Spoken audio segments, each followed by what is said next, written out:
Moi, je suis pas du genre à parler 3 ans, 36 ans. Oui. Ça va les faire venir quand ils vont entendre. Donc nous avons le plaisir d'accueillir Leïla Chebli, qui est oratrice nationale de la France Insoumise, initiatrice de Nuit debout, cofondatrice de l'Appel et la Pioche, et de Jeudi Noir et de Génération Précaire. Je laisse la parole à Loris Pena.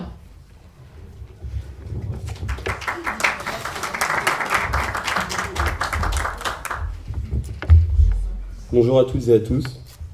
Aujourd'hui, dans notre société, plusieurs questions se posent. Comment combattre efficacement les inégalités sociales, les discriminations, le capitalisme? Que faire pour surmonter la résignation et le fatalisme ambiant? Par où commencer? Leïla va justement nous proposer quelques réponses à travers l'expérience et la pensée d'un militant états-unien méconnu en France, Saul Alinsky. De 1940 à 1970, cet activiste a semé la révolte dans les taudis et les quartiers pauvres de Chicago, de New York, de Boston ou de Los Angeles.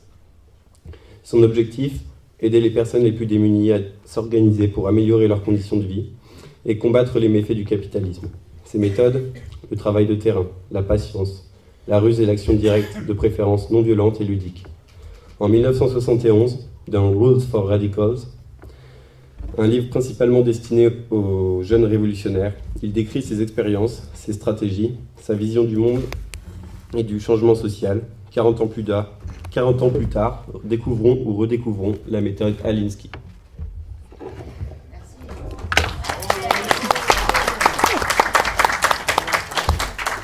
Merci Loris, merci Karine, merci à toutes et tous et merci de m'avoir invité aujourd'hui pour parler de la méthode Alinsky. On a décidé d'organiser les premiers ateliers sur la méthode Alinsky au moment des amphis d'été, des journées d'été de la France Insoumise cet été à Marseille, dans l'idée que dans les tâches qui attendaient la France Insoumise pour les mois, voire pour les années qui viennent, il y avait bien sûr de faire en sorte d'être la première force d'opposition. Et ça, comme on le voit depuis le mois de juin, on a un super groupe de 17 députés qui font du super boulot, qu'on entend beaucoup. Et on peut dire qu'on a réussi déjà à être la première force d'opposition. Dans les tâches qui nous attendent pour les mois et les années qui viennent à la France Insoumise, c'est de continuer donc à relayer, à faire de l'éducation populaire sur la politique et les coûts portés par le gouvernement, sur donc le travail qui est mené par nos excellents députés. Mais ça peut pas suffire si on veut continuer à être inclusif et à s'adresser à une majorité de la population dans le but d'être majoritaire. Quand on est un mouvement qui aspire à mettre le peuple en mouvement, à redonner le pouvoir au peuple, on ne peut pas se satisfaire d'élections où la moitié des citoyens boudent les urnes, comme ce fut le cas aux élections législatives.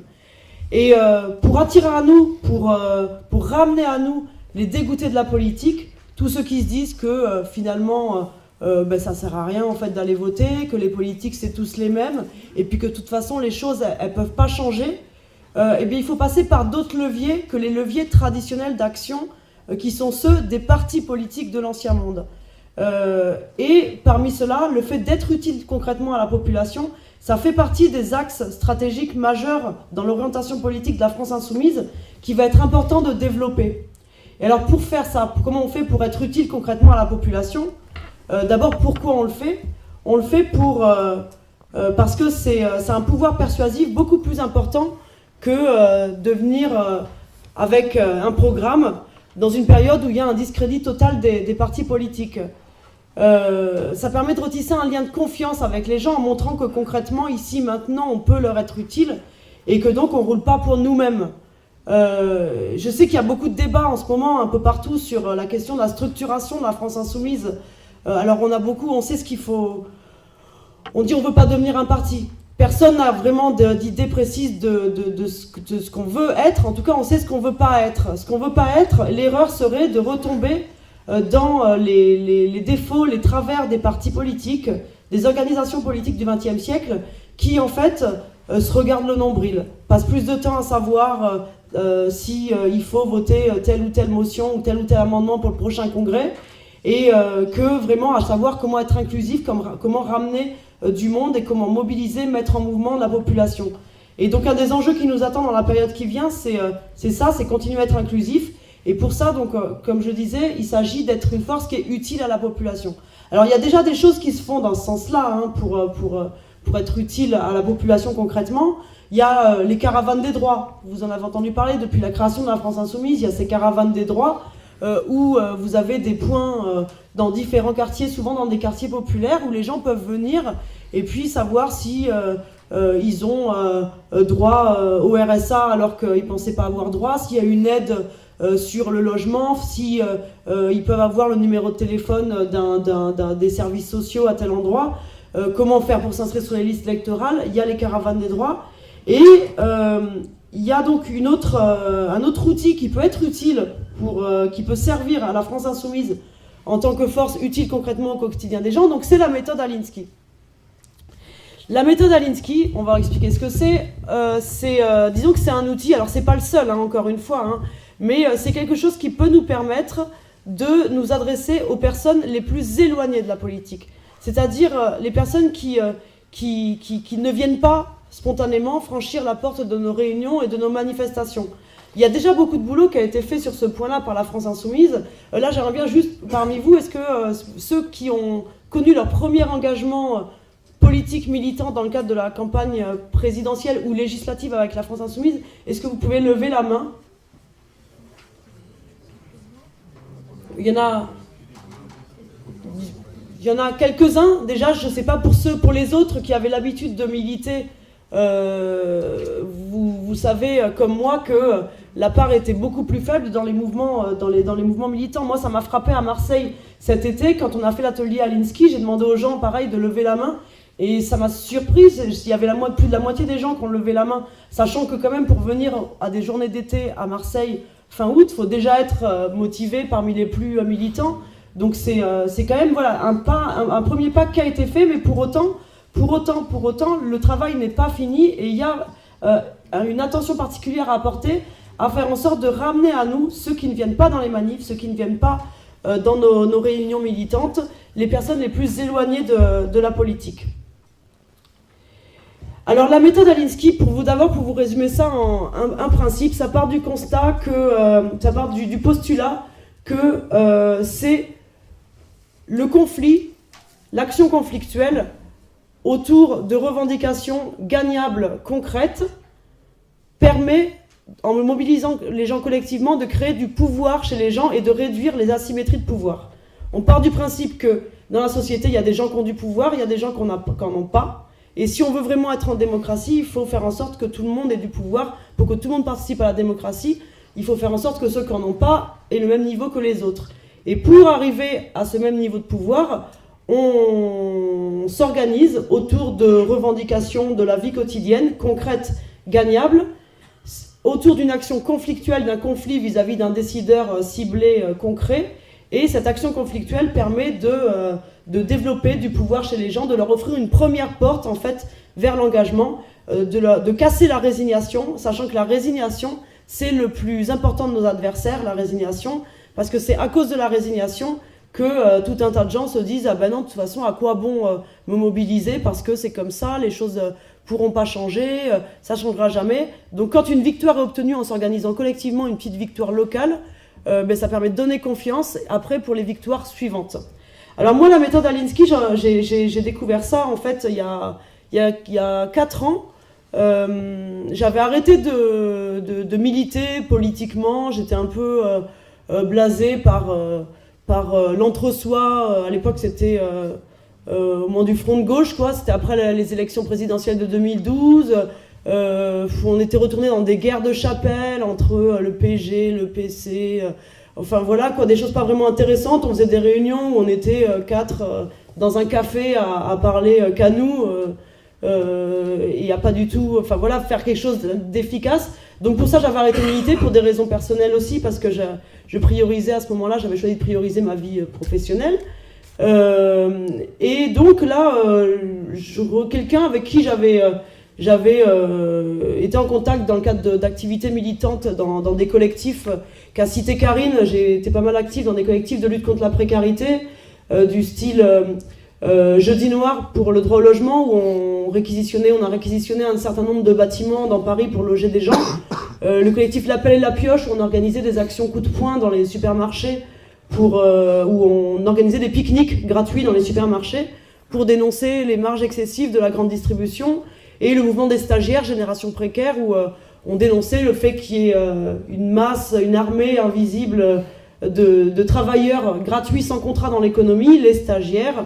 Et donc on a débarqué avec des masques blancs dans des endroits symboliques d'entreprises à forte consommation de stagiaires. Et donc bref, un peu donc habitué de ce type d'action, d'actions un peu marrantes. Et là, je rencontre je revois Adrien Roux qui me dit: il faut que je te parle d'un truc là qu'on a commencé à monter à Grenoble. Ça s'appelle le community organizing, c'est la méthode Alinsky. Alors là, je me dis: mais attends, tu me parles chinois là, qu'est-ce que tu me racontes? Et là, en fait, quand on se voit, il me raconte comment, à Grenoble, en faisant un travail, en allant chercher les gens, en passant des fois une journée entière dans un bus, à faire l'aller-retour dans un bus pour prendre contact avec des gens et prendre leur numéro de téléphone, en faisant 4 heures de porte-à-porte par jour, eh bien, il a réussi en quelques semaines à organiser, via l'association des femmes guinéennes de tel quartier, comment il a réussi à organiser une assemblée de citoyens à 200 habitants, dont les 200 étaient des gens qui ne venaient pas dans les manifs, ne venaient pas dans les mouvements militants, et comment en fait ils ont mobilisé, ils ont mené des actions par rapport à des femmes de ménage, une entreprise de la sous-traitance des femmes de ménage, dont un des clients était le centre des impôts, et puis qu'ils ont débarqué à 20 dans le centre des impôts avec serpillière, balai, pour nettoyer et puis aider les femmes de ménage parce qu'elles avaient des cadences imposées sans augmentation de salaire. Et donc en disant, voilà, on vient leur filer un coup de main parce que toutes seules, elles peuvent pas. Et puis que, voilà, ça a permis d'obtenir, ces femmes ont obtenu satisfaction.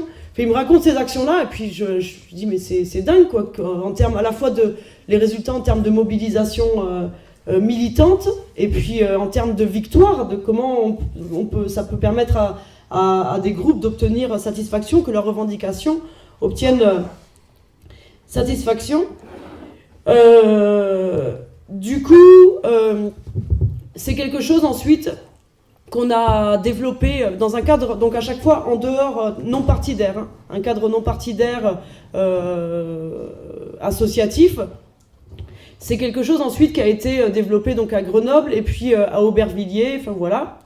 Et donc d'abord, je vais revenir sur... excusez-moi.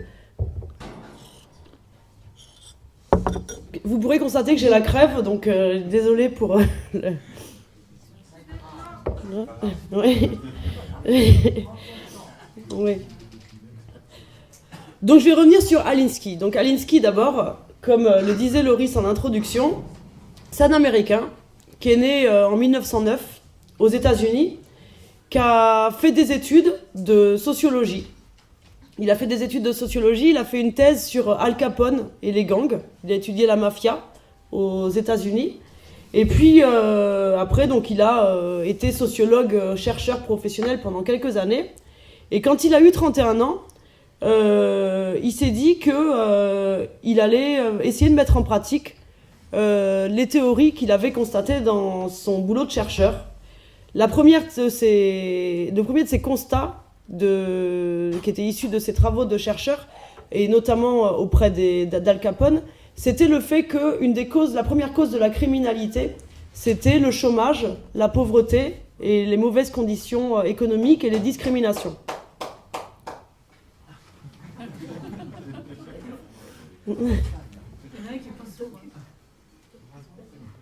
C'est trop fort? Non.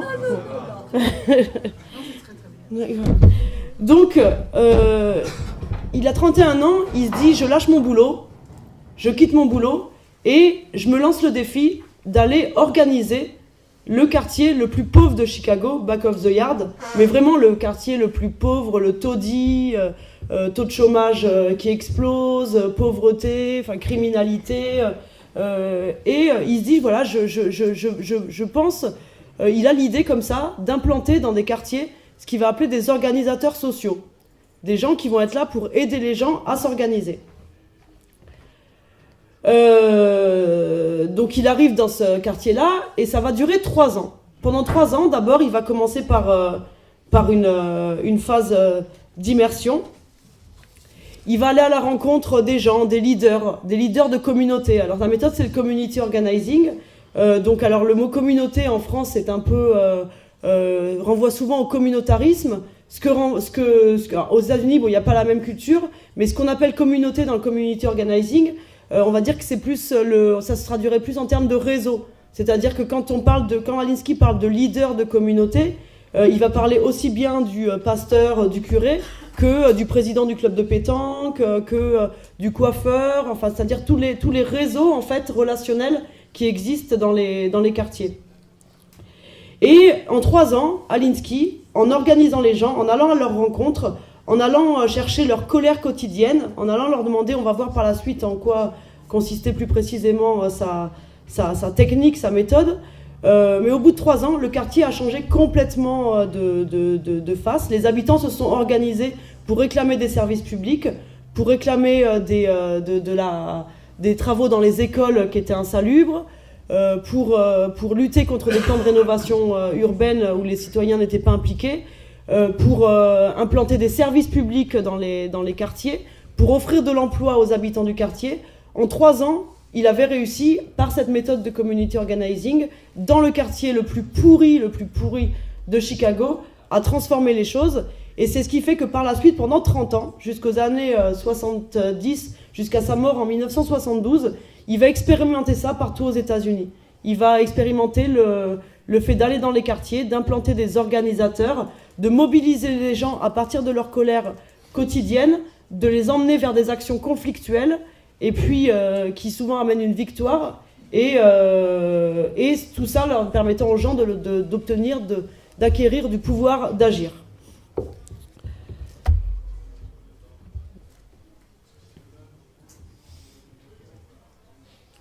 L'obsession principale en fait d'Alinsky, c'est l'obsession démocratique. C'est-à-dire son obsession pendant ces 30 ans où il a mis en œuvre cette méthode, le community organizing, ça partait de cette obsession de se dire on est en démocratie, donc tout le monde doit pouvoir participer à la démocratie, et c'est pas possible qu'il y en ait certains qui soient exclus, qui participent pas à la prise de décision, c'est pas possible qu'il y en ait quelques-uns qui aient du pouvoir et d'autres pas, et c'est un peu le fil conducteur de tous ces travaux. Il y a des notions qui reviennent aussi, donc j'ai beaucoup parlé du pouvoir. Le pouvoir, en fait, selon Alinsky, c'est pas uniquement des choses objectives, c'est surtout ce que vous avez, mais c'est ce que l'ennemi croit que vous avez. Et c'est pareil, le pouvoir que vous prétendez, que vous supposez à l'adversaire, c'est ce que vous pensez que l'adversaire a. En fait, comme Alinsky le dit lui-même, le pouvoir de ceux qui n'en ont pas, c'est aussi leur capacité de nuire à ceux qui en ont.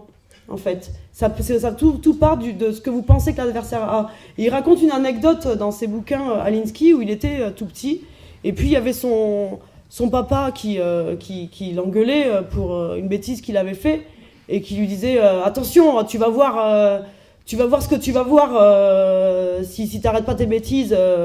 Au début, Alinsky dit bah oui, d'accord, j'arrête. Et puis un jour, tout penaud, le père dit ah, tu sais pas ce qui va t'arriver si t'arrêtes tes bêtises. Et là, Alinsky, le petit Saul Alinsky répond ben qu'est-ce qui va m'arriver? Et là, le père, bouche bée, il avait rien à répondre. Et c'est là qu'Alinsky dit j'avais appris ma leçon, le pouvoir n'est pas ce que l'establishment a, mais ce que l'on croit qu'il a. Ensuite, une notion clé aussi dans la méthode d'Alinsky, c'est l'idée d'intérêt personnel, en fait. L'intérêt personnel pour Alinsky, alors c'est pas du tout quelque chose de mal, au contraire, c'est le moteur de l'action collective. Tout part, l'intérêt personnel égoïste peut être un moteur pour l'action collective et ne s'oppose pas à l'action collective. Conflit, communauté, on en a parlé, et surtout quelque chose dans sa méthode qui est important, c'est l'aspect pragmatique. On part du monde tel qu'il est, pas tel qu'on voudrait qu'il soit, mais on part de la situation, du monde tel qu'il est, même s'il y a des choses qui nous plaisent pas, qui ne correspondent pas à nos valeurs, on part avec les individus et les gens tels qu'ils sont.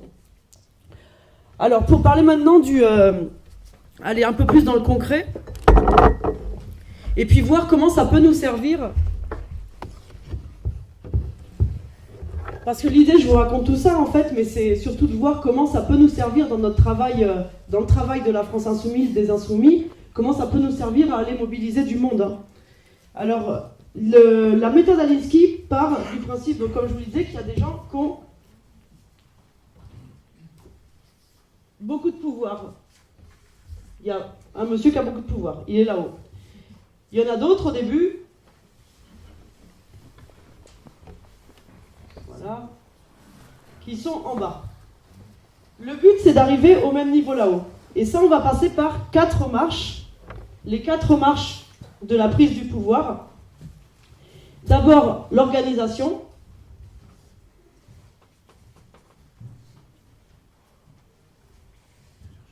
Donc, on s'organise, c'est-à-dire d'aller à la rencontre des gens, on va détecter leur colère, collecter leur colère, savoir qu'est-ce qui se passe dans leur vie quotidienne, qu'est-ce qu'ils veulent changer dans le quartier, et que, par exemple, ça peut être l'ascenseur en panne depuis 3 mois, ça va être les ordures qui ne sont pas ramassées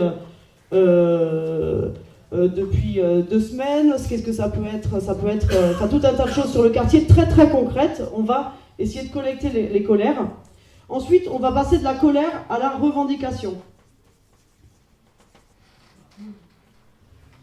On part d'une colère, on en fait une revendication en direction d'un décideur où on demande quelque chose de concret. Il faut que cette revendication soit gagnable parce que ce qui est important, c'est la première victoire qui permet ensuite d'être motivé et d'avoir le goût de l'action pour toutes les autres. Une fois qu'on a la revendication, on passe à l'action.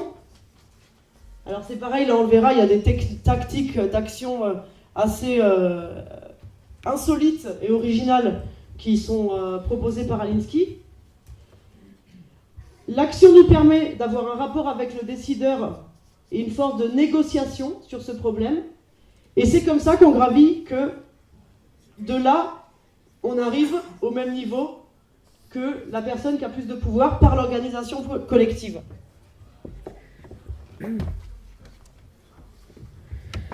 Alors d'après Alinsky, il y a plusieurs freins, il y a plusieurs choses qui font que les gens ne se mobilisent pas, il y a plusieurs freins à l'action.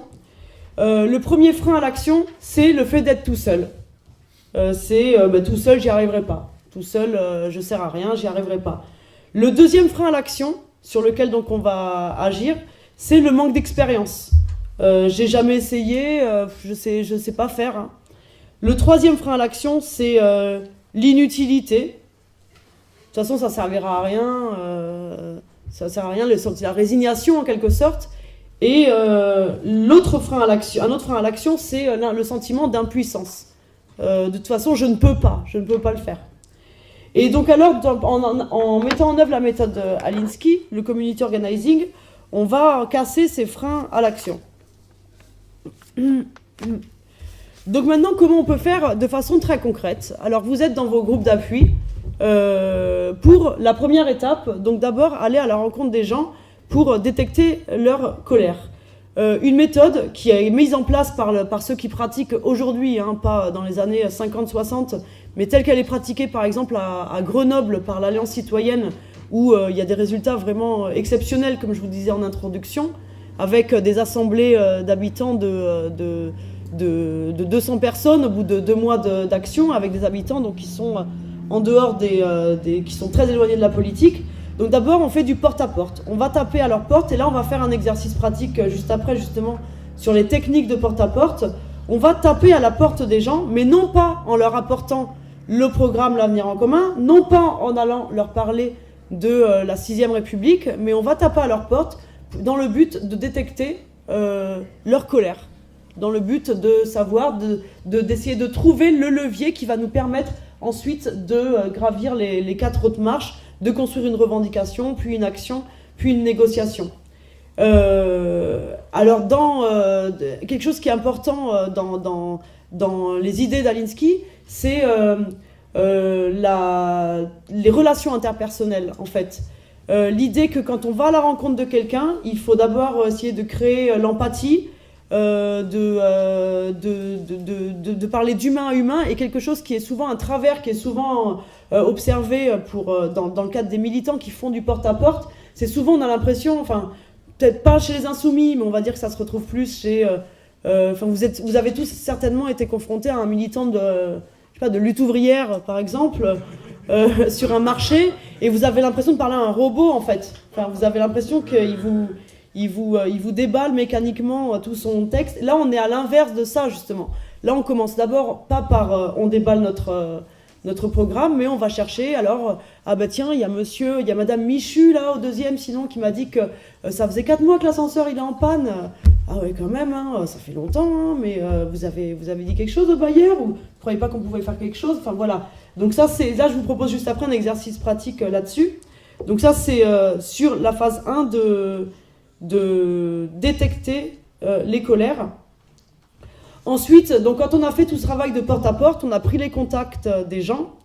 L'objectif, c'est d'avoir, au bout de quelques semaines, de faire une assemblée. Une assemblée avec à peu près 200 personnes. Donc ce qui veut dire, tel que le dit la pratique, c'est que pour avoir une assemblée de 200 personnes, il faut contacter 600 personnes. Ce qui inclut au préalable qu'il faut avoir fait sur un quartier un volume horaire de 20 heures de porte-à-porte. Alors, les professionnels du community organizing font tout seuls 20 heures de porte-à-porte. Évidemment, dans le cadre du militantisme bénévole, où la plupart ont leur activité professionnelle ou autre à temps plein à côté, évidemment qu'il est inenvisageable de faire 20 heures de porte-à-porte. Pour autant, pour avoir ce volume-là qui est nécessaire, ce volume hebdomadaire, on propose de faire 10 fois, par exemple, 10 insoumis qui font 2 heures de porte-à-porte hebdomadaire. Mais il faut qu'il y ait cette cadence-là, en tout cas ce volume de 20 heures et ce rythme, parce que c'est le rythme aussi qui permet de mobiliser. Si on laisse traîner les choses, on casse la dynamique, en fait, on casse le mouvement et les résultats sont moins efficaces. Ensuite, donc, au moment de l'assemblée, se construit la phase de la construction de la revendication. La construction de la revendication, d'abord, on va chercher quelque chose de très concret. C'est-à-dire, à partir des colères, par exemple, je parlais des déchets. Les déchets ne sont pas ramassés, sont mal ramassés. Eh bien, on va cibler la mairie, le service public de ramassage des déchets. Donc, il faut un adversaire concret, la mairie. Un objectif, c'est que les déchets, les ordures, soient ramassées plus régulièrement.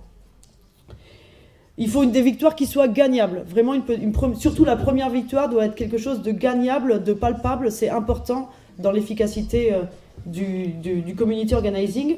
Et en fait, donc les 3 critères qui sont identifiés, comme je disais, pour choisir la revendication, il faut que ce soit rassembleur, c'est-à-dire on prend une revendication qui concerne plusieurs personnes, pas un seul. C'est évident, hein. Gagnable, donc encore une fois, et de préférence en fonction que le décideur soit un institutionnel. Parce que qui dit institutionnel dit il a plus de pouvoir, et bon, ça on reviendra après dans le débat. Une fois qu'on a la revendication, alors là on passe à la partie un peu marrante qui est la tactique, l'action. Quelle action on va mettre en place à partir de cette revendication vis-à-vis du décideur? Et là, les bouquins d'Alinsky regorgent d'exemples assez drôles, originaux, d'actions. Parce que pour qu'une action soit efficace, il faut sortir du champ de... Oups, mince. Bon.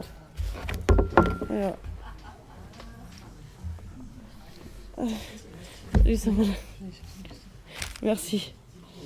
Bon, je continue. Je fais comme si de rien n'était. Merci. En fait, le principe d'une tactique, c'est comment on fait ce qu'on peut avec ce qu'on a. Ah ouais, merci. Ah, merci.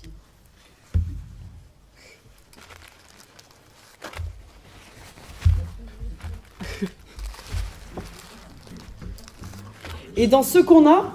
Bon. Voilà. Non, mais c'est bon. Oui, c'est bon.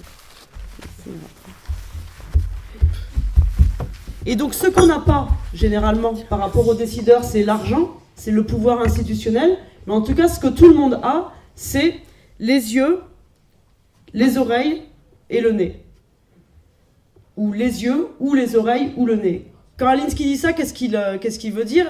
Il veut dire que si vous êtes nombreux, eh bien, vous avez la possibilité de montrer visuellement votre force. Si vous avez une capacité de nuisance, eh bien, vous pouvez faire du bruit, vous pouvez faire beaucoup de bruit, donc agir sur les oreilles. Et puis le nez. Alors le nez, là pour le coup, bon, c'est une petite, c'est une action que Alinsky raconte dans son bouquin. En fait, il organisait dans la communauté noire aux États-Unis, ciblait un décideur qui était propriétaire aussi d'une salle de concert. Il y avait un orchestre symphonique qui jouait le soir. Et donc la tactique qu'a mis en place Alinsky ce soir-là, c'était d'acheter des places ils ont acheté massivement des places pour aller à ce concert symphonique où il y avait toute la haute société de Chicago qui était présente. Et juste avant, ils ont organisé un grand dîner avec plein de haricots, en fait. Et les gens, donc, ils étaient une centaine à s'être invités au concert symphonique, ont tous mangé des haricots blancs. Et donc une fois dans la salle de concert, ben voilà, vous imaginez, enfin c'était vraiment là pour le coup, on faisait marcher le nez et puis bon les oreilles aussi. Et donc ça a été un moyen de pression qui a permis d'obtenir à ce groupe-là d'obtenir satisfaction à ses revendications. Voilà. Dans les règles d'Alinsky, les règles exposées par Alinsky de la tactique du pouvoir, quand on réfléchit à une action, donc il y a toujours l'objectif gagnable, hein, comme on l'a dit, ce qui est important. Donc faire croire justement le pouvoir, en fait, le pouvoir n'est pas celui qu'on a réellement, mais celui que les gens de pouvoir croient qu'on a. Tout art de la guerre est fondé sur du prix, en fait, faire croire qu'on a plus de pouvoir, alors que soit si on n'a pas le pouvoir de la masse, eh bien on a le pouvoir de faire du bruit, si on n'est pas nombreux. Moi, ça me rappelle des actions qu'on avait menées justement avec le collectif Jeudi Noir et Génération Précaire. À ce moment-là, quand on s'est formé, on savait qu'on n'avait pas les leviers traditionnels du mouvement ouvrier, que si on voulait faire une manif, ben, on aurait été 20 et on n'aurait pas été nombreux, personne ne nous aurait écoutés. Donc quand on a choisi avec Jeudi Noir, la première action, c'était de s'inviter dans les appartements à louer trop cher, avec des cotillons, du mousseux, de la musique, et d'inviter les médias. Donc on faisait ça à 10, hein. Mais n'empêche que cette action-là à 10 a permis d'avoir de la répercussion médiatique, parce qu'elle était formatée pour les médias, et donc a permis d'atteindre l'objectif de l'agenda politique. Donc c'est toujours, quand on n'a pas la masse, ben ne rentrons pas sur le terrain de ceux qui ont la masse. Utilisons d'autres leviers, d'autres formes d'action détournées. Autre règle de la tactique de l'action, sortir du champ d'expérience de l'adversaire. Alinsky raconte aussi dans son bouquin comment un jour il est face à quelqu'un qui veut construire un grand hôtel, quelqu'un qui un géant de l'immobilier qui raconte qu'il va construire un grand hôtel, et que là, regardez Alinsky, il y a une place réservée devant l'hôtel pour les sit-in. Là, regardez, on va mettre une machine à café, comme ça les gens quand ils viendront manifester, ben, ils seront bien. Le mec qui construit l'hôtel a anticipé qu'il fallait une place pour les sit-in. Après, c'est une question qu'on peut se poser aujourd'hui quand on voit les manifestations à Paris entre Bastille et République. Quand on a un peu l'impression en fait qu'on nous permet de manifester, mais dans un endroit qui est fait pour les manifestants, où finalement on ne dérange pas grand monde.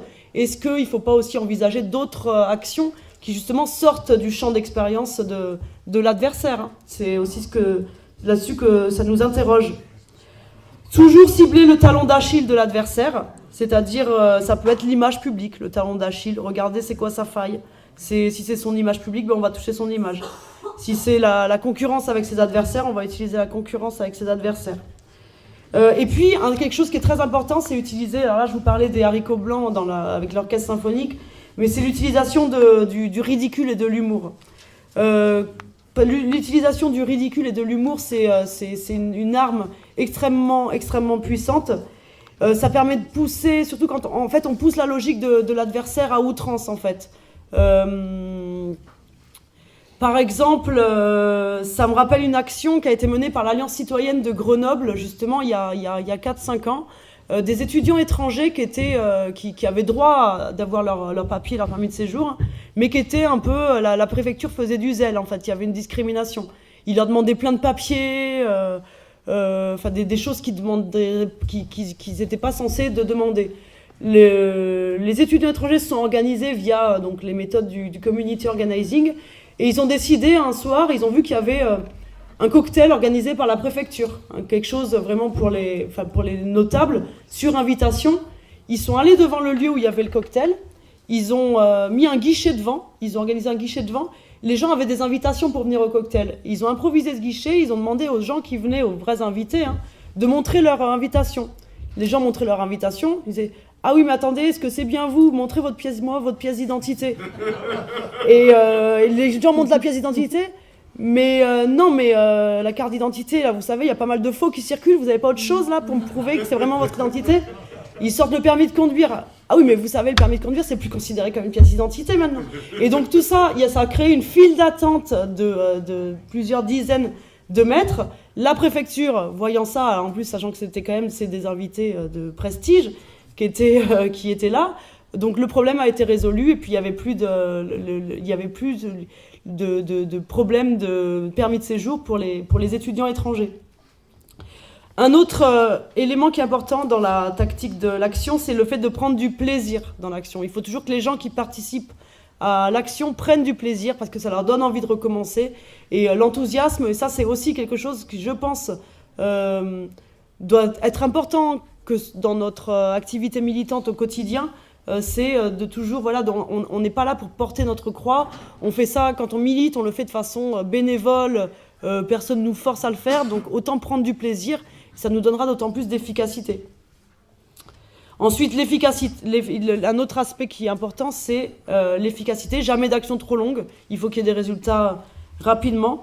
Et puis quelque chose qui est intéressant, c'est que des fois, la menace de l'action est plus efficace et autant efficace que l'action elle-même. Et puis permet aussi de donner du pouvoir aux gens parce que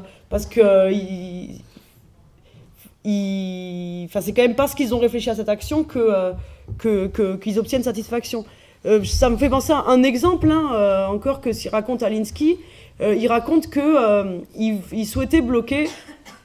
Ils avaient une cible aux États-Unis, donc un décideur. Ils voulaient cibler un décideur qui était le maire d'une ville des États-Unis. Cette ville, il y avait un aéroport. C'était un peu la fierté du maire, cet aéroport. Et pour cibler le maire, ils ont décidé d'organiser un blocage des toilettes de l'aéroport. En gros, ils ont réfléchi, ils se sont dit, cet aéroport, il y avait beaucoup de monde. Quand vous êtes dans l'avion, généralement, vous avez envie de faire pipi, vous attendez que l'avion atterrisse. Et là, ils se sont dit que dans les toilettes payantes, à partir du moment où on paye, où on met 1 euro, ou c'était peut-être, ou $1, je ne sais pas combien c'était à l'époque, on a le droit de rester autant qu'on veut. Personne ne va vous déloger. Et imaginez si toutes les toilettes de l'aéroport sont occupées, avec des gens qui restent, à qui on a donné des bouquins avant, de quoi s'occuper pendant des heures. Vous imaginez la maman avec son enfant dire « Bon, je sais pas, mais soulage-toi ici, qu'est-ce que je peux faire ?» Dans ce cas-là, vous créez la panique. Vous créez la panique en bloquant les toilettes d'un aéroport. Et pour cette action-là, il a juste suffi que le maire de la ville en question ait écho de l'action pour qu'en fait, ils reçoivent les personnes en leur disant « Bon, mais c'est bon, en fait, tout va être réglé » et que ces personnes obtiennent satisfaction. Juste par la crainte que cette action soit vraiment mise en place. Enfin voilà, là, quelques actions que j'ai citées. Il y en a tout un tas qui sont racontées dans ces 2 livres. Donc, celui-là qui a été écrit à la base en 1946, qui est le premier livre d'Alinsky, qui s'appelle Réveil for Radicals en anglais et qui a été traduit sous le nom Radicaux, réveillez-vous. Et puis, alors on a celui-là qui a été écrit en 71, donc 1 an avant la mort d'Alinsky, Être radical, Rules for Radical en français, en anglais, manuel pragmatique pour radicaux réalistes. C'est dommage parce qu'il est plus disponible. Mais comme je disais à Loris, si vous voulez, moi il y a une version qui circule en PDF qui n'est pas tout à fait la même traduction qui a été faite avant, mais que je peux transmettre à ceux que ça intéresse.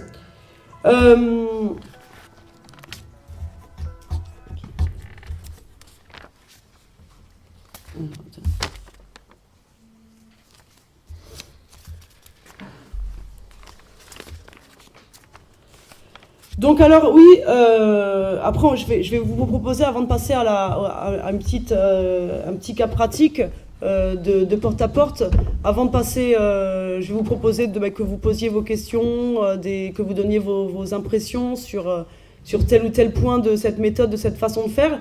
Juste vous dire avant que là, donc ce que je vous propose, c'est un peu de découvrir, d'en savoir plus. C'est une présentation un peu générale de la méthode Alinsky. Mais on envisage de proposer des formations approfondies à tous les groupes d'appui qui le souhaitent. Et donc, à la fin de cette séance, de cet atelier, venez me voir ceux qui sont intéressés pour une formation plus approfondie. On va en monter un peu partout en France avec des vrais professionnels, des vrais organisateurs et des spécialistes de la méthode Alinsky qui formeront à chacune des étapes de l'organisateur, de l'organisation, pour permettre aux insoumis d'aller à la rencontre des gens et de mettre en pratique ces méthodes-là. T'as le micro qui se balade là, non? Non. Non? Bah oui, parce que j'allais juste faire.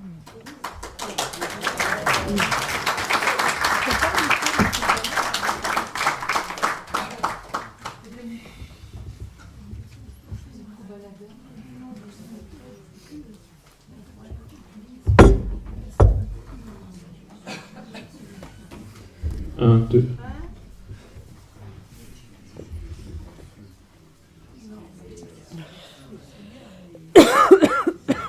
Qu'est-ce qu'il y a une question à poser?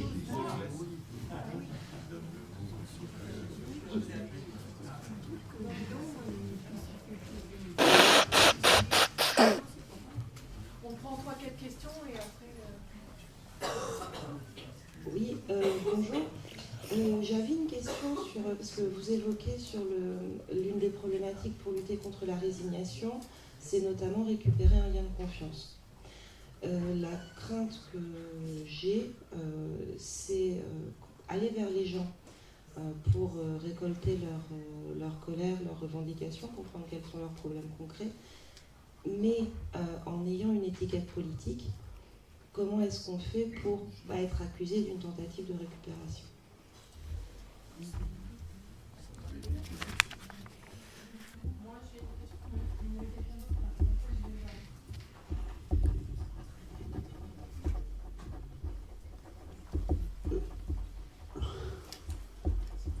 Je toque la note.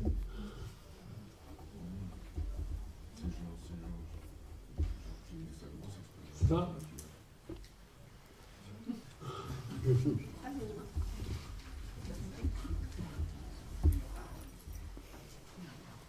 Oui, bonjour. Ma question, j'ai 2 questions. D'une part, c'est vous avez dit, tu as dit au début que Saul Alinsky, il avait fait une enquête il avait initié un certain nombre d'actions, et puis qu'il y avait eu pas mal de succès. Et ensuite, que sont devenus les acteurs? Est-ce que après les acteurs qui avaient donc été positivés, qui avaient repris confiance en leur capacité à changer les choses, est-ce qu'ils ont est-ce qu'ils ont ensuite persévéré ou est-ce qu'ils sont retombés dans le rond de leur existence individuelle, etc. Ça, c'est la première question. Et la deuxième question, c'est pour le... ça concerne tu parlais de ce qui se passe dans les difficultés pour les gens à se mobiliser, à partir, mais quelles sont les difficultés pour les acteurs, pour ceux qui essayent de les bénévoles qui font le tour, enfin qui font du porte-à-porte, quelles sont les difficultés auxquelles eux se heurtent?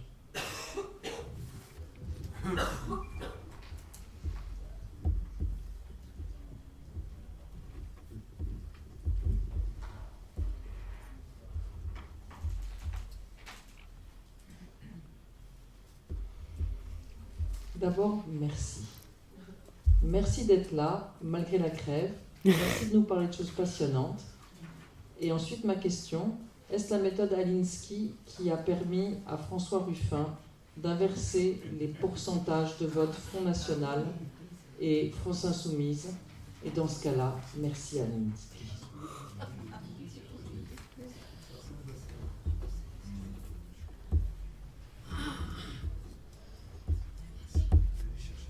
Une dernière question? Ouais. Une dernière question?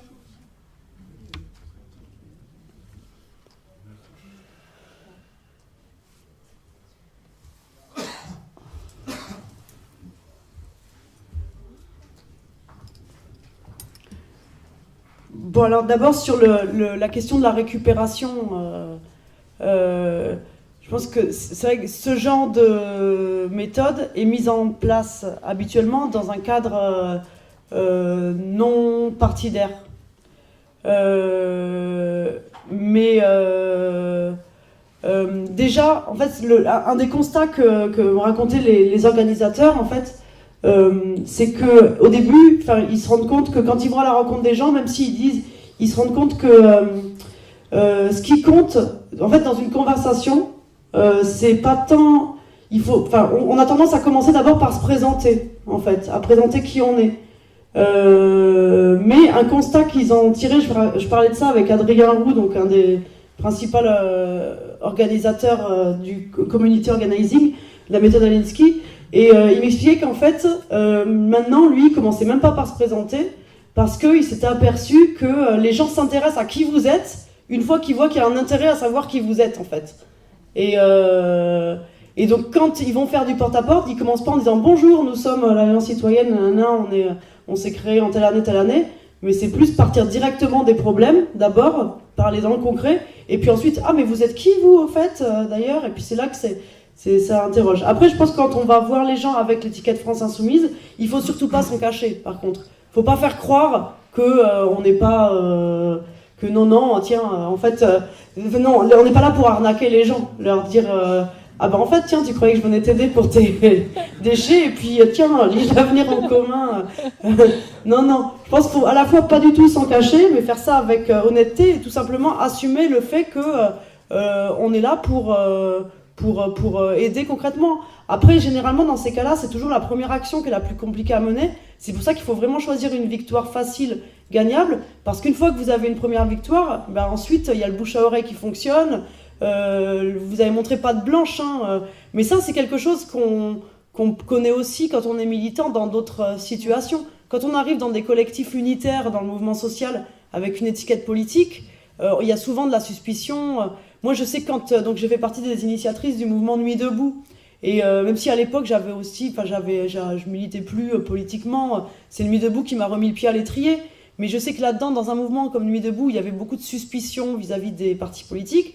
Je sais qu'au début, il y en a qui ont dit « Ah non, elle, on a tapé son nom sur Google, elle vient du parti de gauche, en fait, elle est... » Et il faut aussi, c'est normal, montrer, à partir du moment où vous montrez que vous ne mélangez pas les casquettes, dans ces cas-là, là je parle pour Nuit debout, que vous êtes honnête, tout simplement, que votre démarche elle est honnête et que vous êtes là pour l'intérêt pas pour des intérêts cachés, les choses roulent ensuite. Donc là, je pense qu'il faut y aller en étant clair sur, oui, c'est la France Insoumise qui vient, mais pour autant, on n'est pas là pour vendre le programme. et pour parler de la 6ème République. Il y a vraiment une démarche sincère à vouloir appuyer l'organisation des citoyens.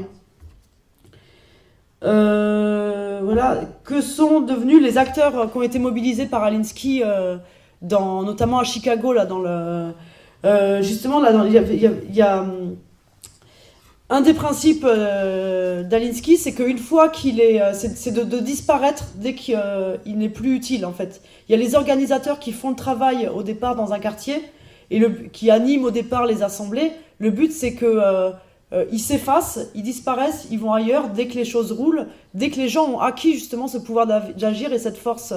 Et le principe, et ce qu'il a constaté, c'est que quand ils commençaient une fois à mettre le doigt dans l'action collective, et ben après ils n'arrêtaient plus, ils lâchaient plus.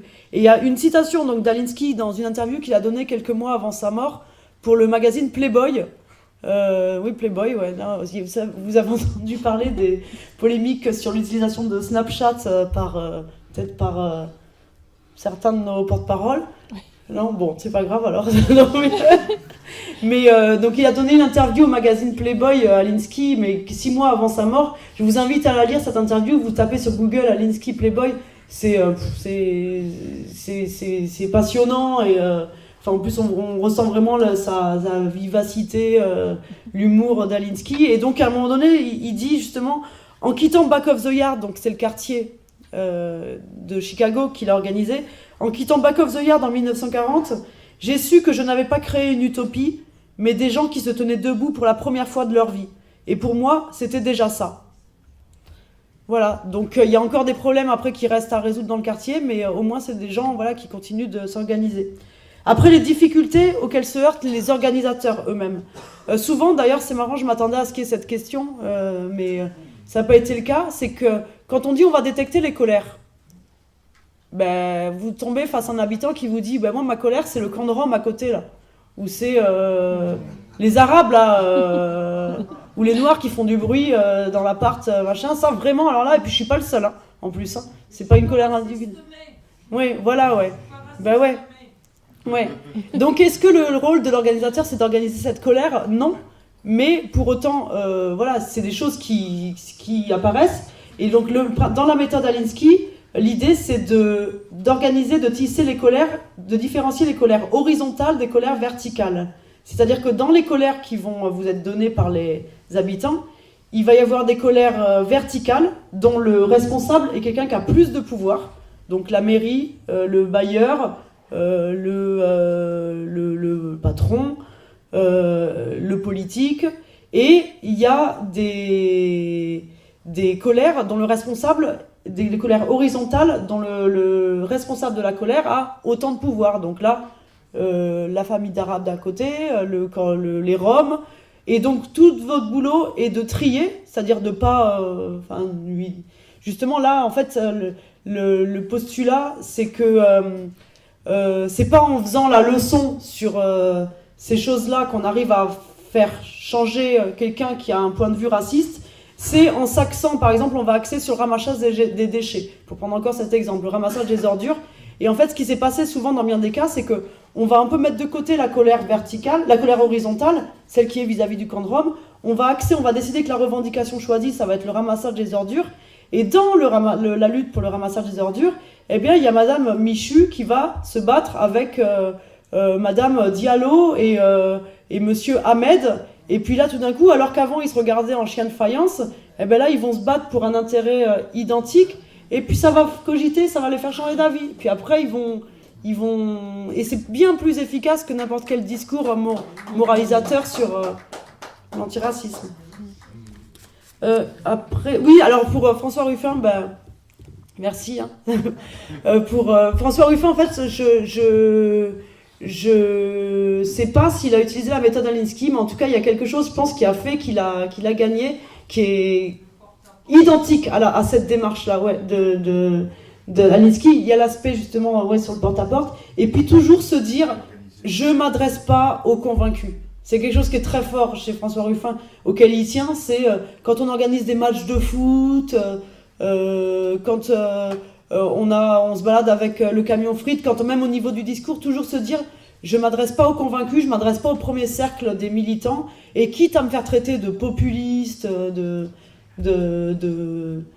décérébré, de traître de la lutte des classes, quitte à ce qu'on me dise, enfin ce qu'on dit souvent dans ce genre de cas, que c'est pas comme ça qu'on fait de la politique avec un grand P, et bien en même temps c'est ça que je pense qui a permis de rallier à lui aussi une partie de l'électorat, soit qui allait s'abstenir, soit qui votait Front National, et qui lui a permis à la fin la victoire. Voilà, il est Kenya. Donc alors là maintenant je vous propose un petit exercice pratique.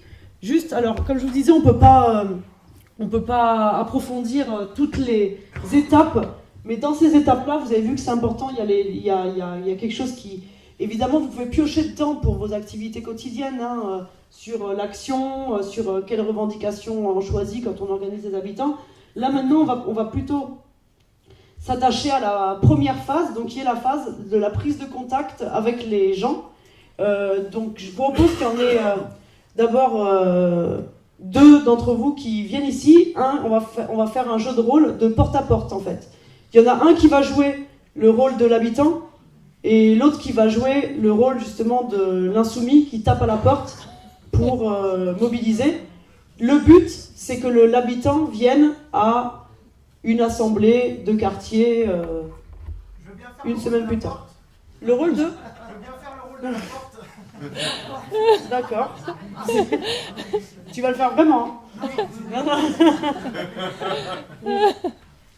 Alors, qui veut faire l'habitant et l'insoumis? Sarah.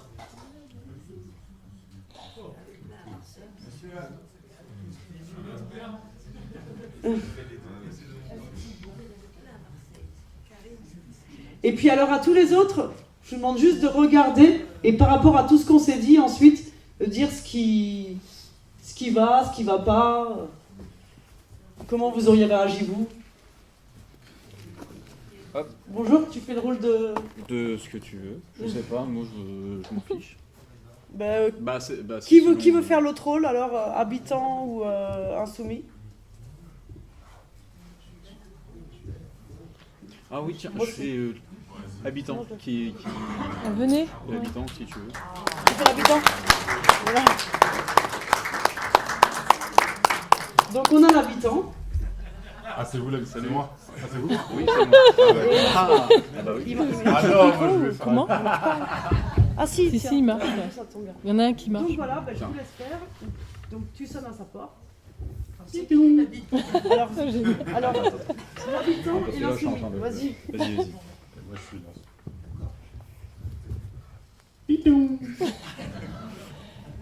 Oui, bonjour monsieur. Bonjour monsieur, je vous dérange pas? Si, un peu. Mais bon, Ce sera pas long. D'accord. C'était juste, je fais le tour de l'immeuble et j'aurais voulu savoir un peu comment vous vivez ici, quels sont les problèmes que vous rencontrez au quotidien. Non, ça se passe bien. Ça se passe bien? Attendez, je réfléchis.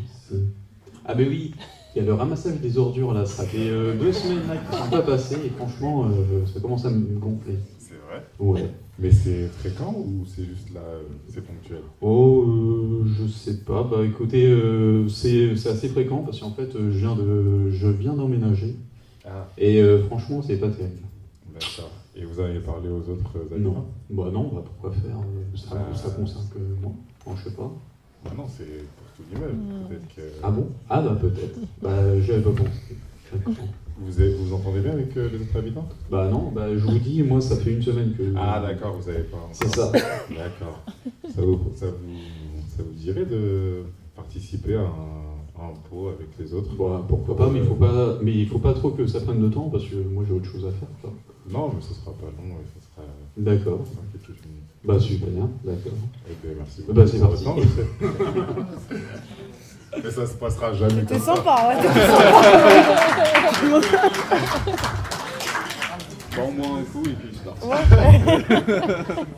Après, là, on avait un habitant particulièrement sympa. Hein. Voilà, les producteurs, voilà. Hein? Oui, il n'a pas demandé qui c'était, ouais. Ça, c'est super. C'est ça. C'est vrai, non mais c'est vrai, j'avais pas pensé. Est-ce qu'il y a d'autres choses qui vous ont paru bizarres, positives, négatives dans cet échange? Ah bah oui, j'ai France Insoumise avec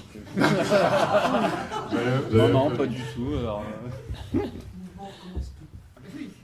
ouais, c'est sûr. Il faut que le visiteur ait une petite idée des problèmes quand même. Peut-être, ouais. Vous n'avez pas de problème, monsieur, vous êtes sûr? Ah ouais, puis là je réfléchis. Ah bah oui, attendez, il y a ça. Ça c'est vrai. En fait, vous m'avez facilité la tâche. Parce que vous avez joué le jeu. Bah oui, c'est vrai. Mais bah, je réfléchis un peu, puis après, ah bah oui, il y a ça, mais je sais pas si ça concerne les autres en fait. Ouais, c'est pour ça que je vous ai dit, bah ça me concerne moi, mais les autres, je sais pas en fait. Et puis, ouais. Mais non, les gens, ça se passe pas comme ça. Ils disent, bah non, j'ai pas de soucis. Ouais. Et puis, ouais, bah c'est ça. Et même si j'en avais, pourquoi je vous le dirais? Ah bah oui, aussi, ouais. Ouais. C'est pour ça que là, pour rebondir justement quand il y a le bah non mais il n'y a pas de souci, il y a toujours le sans s'appuyer. Mais vous êtes sûr? En s'appuyant sur ce qu'a dit quelqu'un d'autre, même si c'est pas vrai.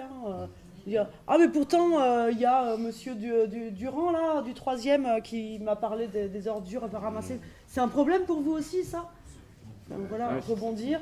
Et peut-être là aussi ce qui manquait, ce qui fait que la personne va vouloir venir, à un moment donné il lui propose, il lui dit à la fin, bon ben voilà, on veut vous inviter à boire un pot, tout ça. Il faut que la personne donc ait son intérêt et un intérêt personnel à venir boire un pot. Or là, si on part du principe, pourquoi j'irais boire un pot? Voilà, avec vous, c'est ça. en fait, pourquoi tirer boire un pot? Si il a bien fait son boulot de détecter ta colère par rapport aux déchets, aux ordures pas ramassées, une fois que tu l'as énoncé, que tu l'as dite, il faut que donc ton intérêt c'est que les ordures elles soient ramassées. Et donc là il manque ce passage-là que tu n'as pas formulé, l'entre-deux, sur le ah mais alors dans la façon de formuler aussi, c'est toujours bien de poser sous forme de ce que tu as très bien fait, de questions ouvertes en fait.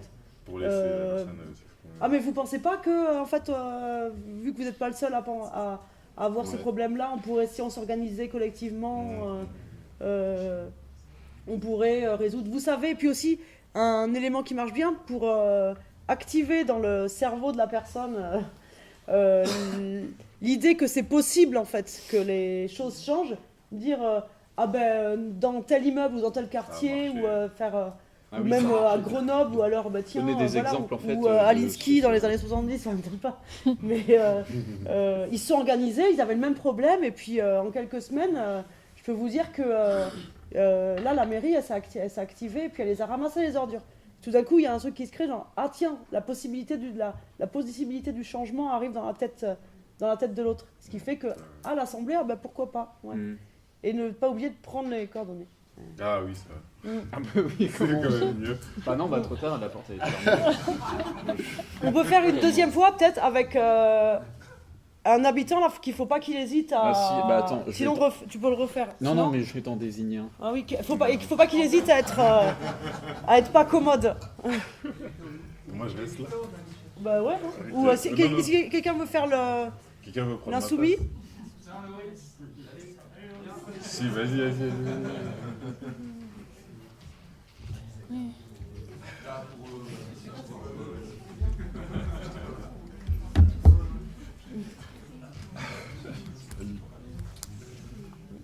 T'es l'habitant, t'es tranquille chez toi en fait, tu cuisines, tu fais je sais pas quoi, il y a quelqu'un qui vient sonner, mais...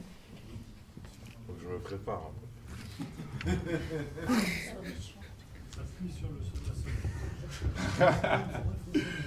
Non, faut le faire en douceur, sinon il va jamais. Pipion.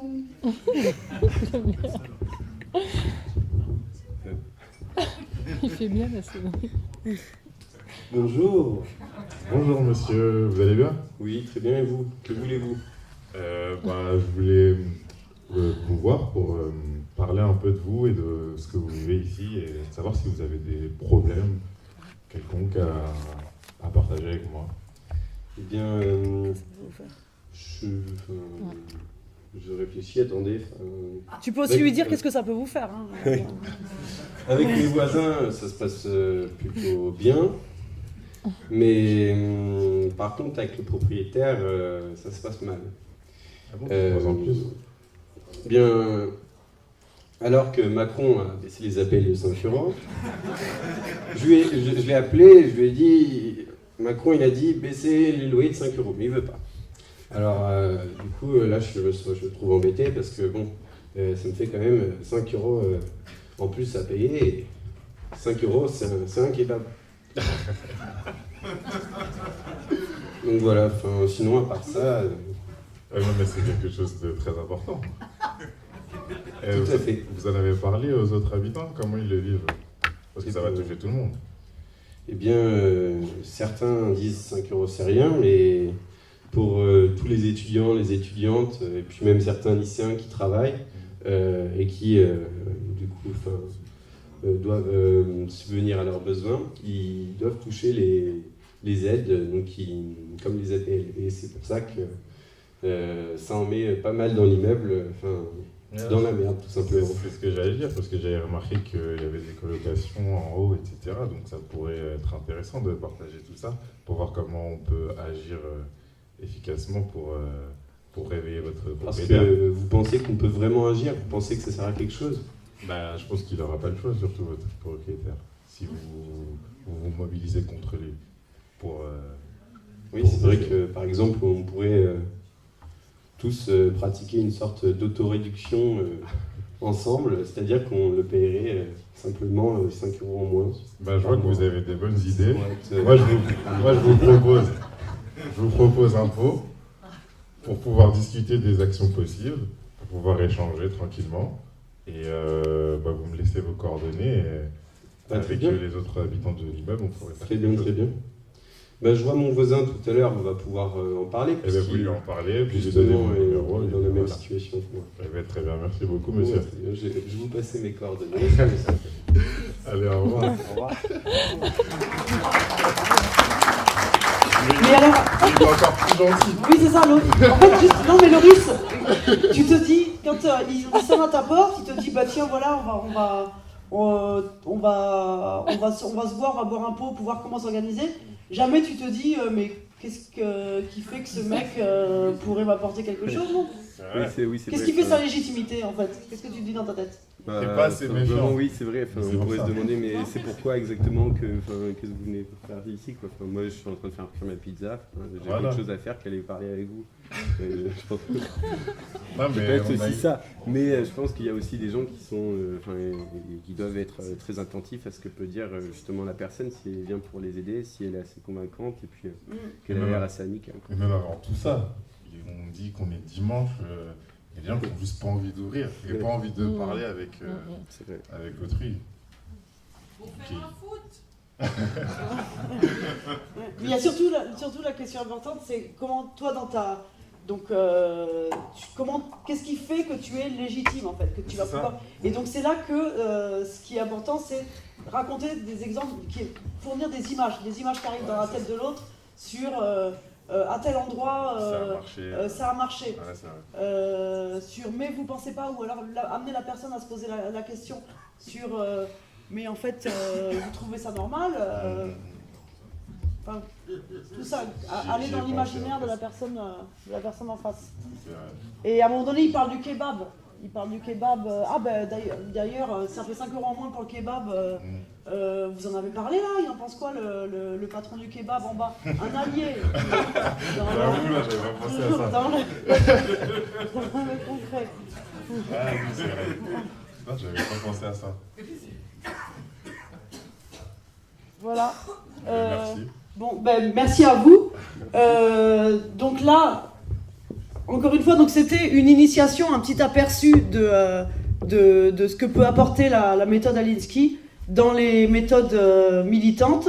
J'espère que ça vous aura donné envie à certains de creuser la question et d'en savoir plus, et puis que ça pourra vous aider un petit peu dans vos pratiques quotidiennes. On peut prendre des interventions, des questions pour terminer. On peut faire ça jusqu'à 18h. Jusqu'à 18h, on va prendre des questions. Et ça fait un quart d'heure. Qui a des questions? Qui n'aurait pas de questions? Sinon, c'est pas grave. Hein. Et c'est pas grave, oui.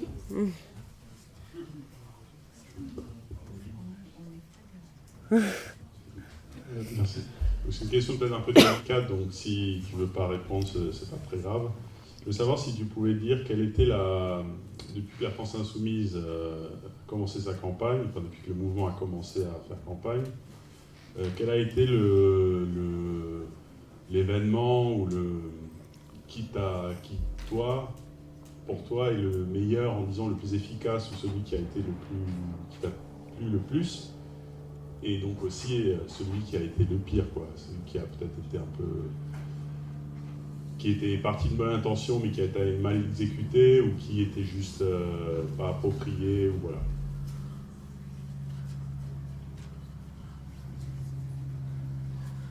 Je réfléchis pendant ce temps.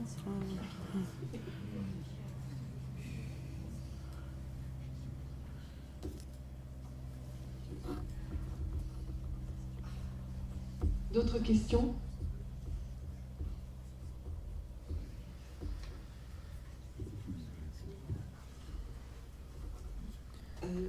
Pour revenir sur l'exemple, là, sur la dernière mise en situation, le fait de réussir à faire changer le propriétaire sur le coût des 5 €, comme bataille gagnable tout de suite, ça me paraît difficile.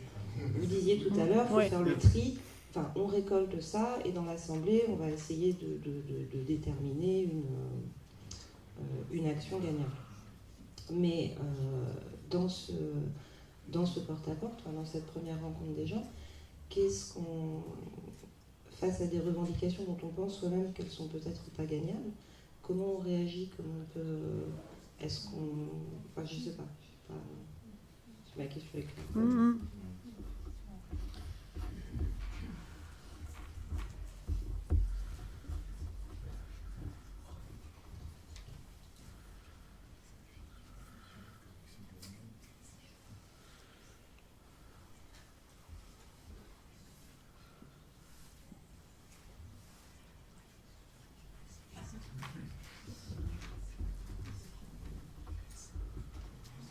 Bonsoir, je pense que en fait, c'est une question sans en être une. Est-ce qu'il est nécessaire, peut-être pour arriver à savoir ce qui est gagnable ou pas, de faire un peu une étude préalable en amont de ce porte-à-porte? Ou est-ce qu'on y va?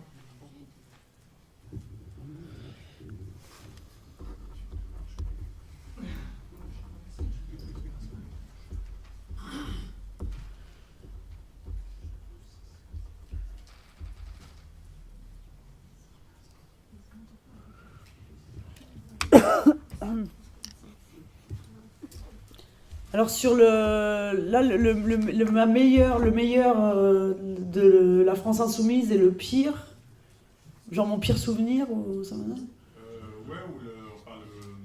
l'événement qui a été organisé ou qui n'a pas eu les résultats escomptés, voilà, bon ça.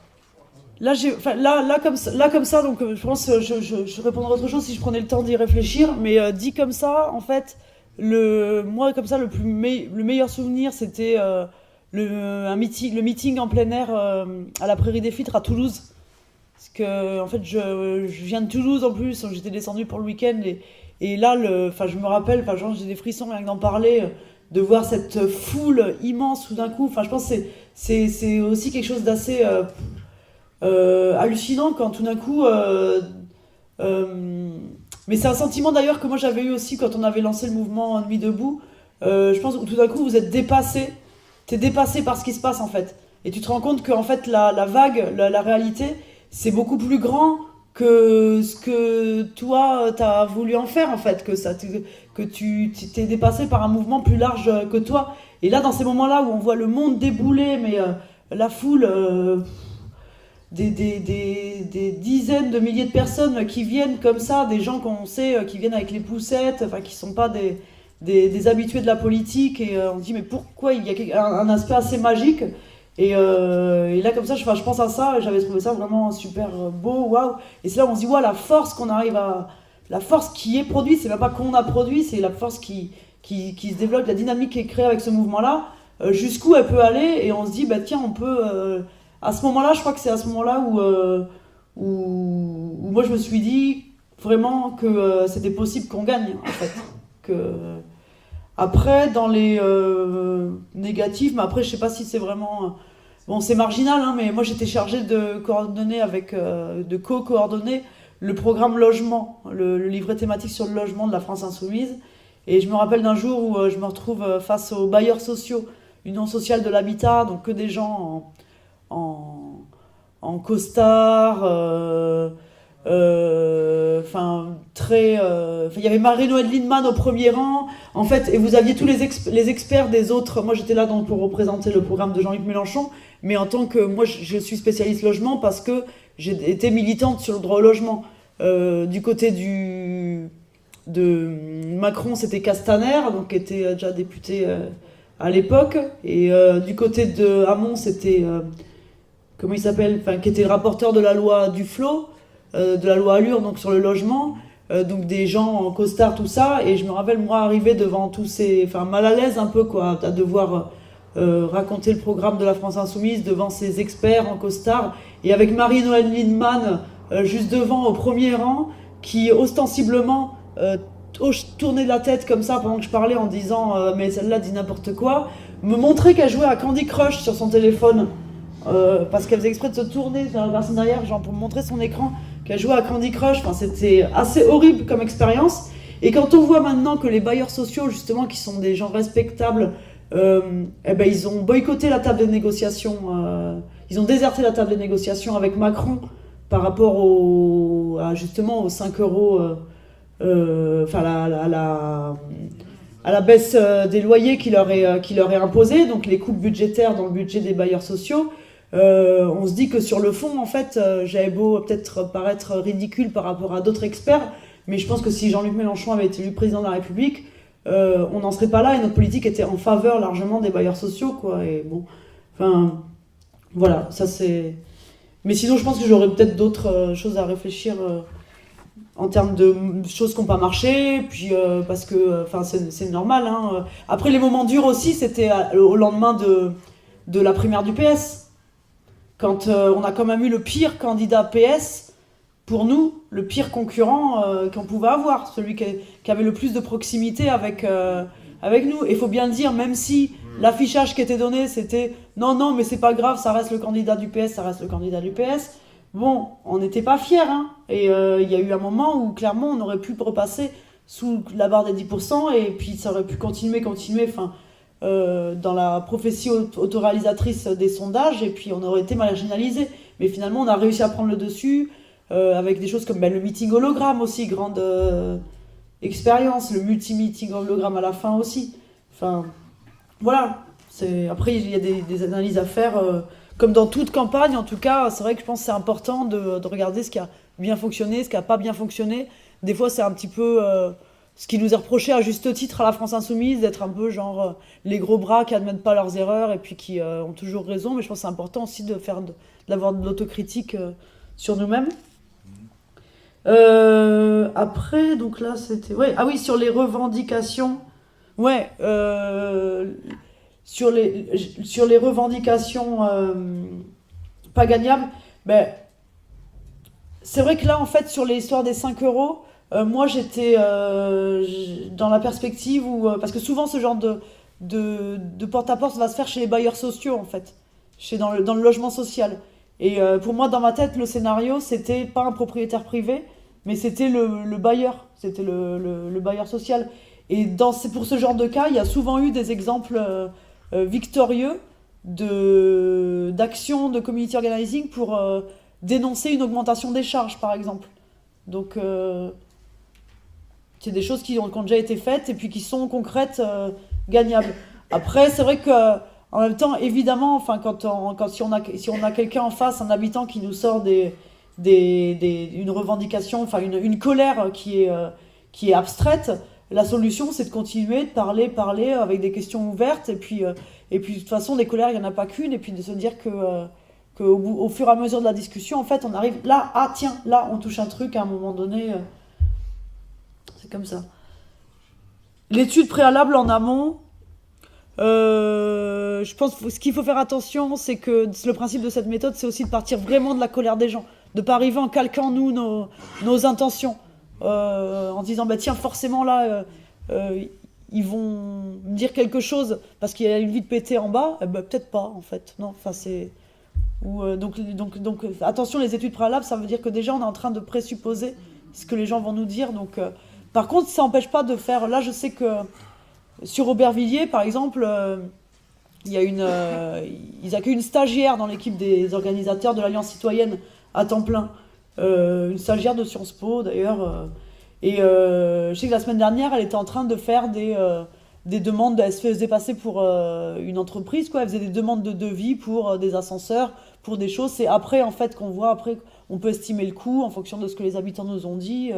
Oui, ça, c'est dans notre rôle d'appui. On supplante pas, on remplace pas les habitants. Mais en amont, par contre, c'est peut-être pas la peine. Voilà.